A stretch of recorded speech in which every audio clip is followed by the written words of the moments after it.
আপনি আমার সফল হওয়ার একটা উপায় দেন। যদি সফল হতে চাও তাহলে আমার লেখা এই বইটি নাও, শয়তান ধরার গর্জন। এই বইটি নেওয়ার সাথে সাথেই তোমার জীবনে থাকবে না কোনো অর্জন। আমি কথা দিয়ে কথা রেখেছি, শয়তান আসেনি তো ফিরে। আমি শয়তান তাড়ানো গল্প লিখেছি আমার সারাটি জীবন ধরে। আমি অন্ধকারে মোমবাতি জ্বালিয়েছি, তবুও পাইনি ভূতের খোঁজ। আমি ভূতের অপেক্ষায় ছিলাম, ভূত নিজেই হয়েছিল নিখোঁজ।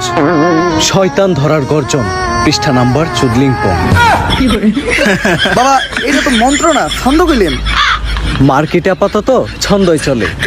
একদম ঠিক কথা বাবা বলছে। বইটা একটা আমারও লাগবো। দাম কত এটার? মাত্র 1000 টাকা। 1000 টাকা দিয়ে আর কিনুম?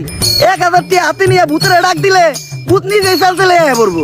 একদম ঠিক কথা কইছে। 1000 টাকা দিয়ে বইয়ের দাম, এই বইয়ের বিশেষত্ব কি? এই বইটা আমি আমার নিজ হাতে লিখেছি। দেখি আতেলে এত খারাপ। দেখি বইয়ের প্রথম পৃষ্ঠায় কি লেখা? একবারে বইরে মানুষকে ভোদাই বানানোর 100টি উপায়। 1000 টাকা দিয়ে 120টার এই বইটি নেন আর ঠাস করে ভোদাই হয়ে যান।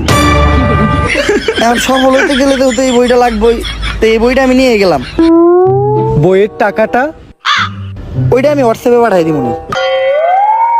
গুরু হোয়াটসঅ্যাপ কি? আজকের থেকে আপনার লেহাই বইটা পইরাই আমার শয়তান ধরার যাত্রা করলাম শুরু। শয়তান ধরার গর্জন, পৃষ্ঠা নাম্বার চুদলিংপং। সেই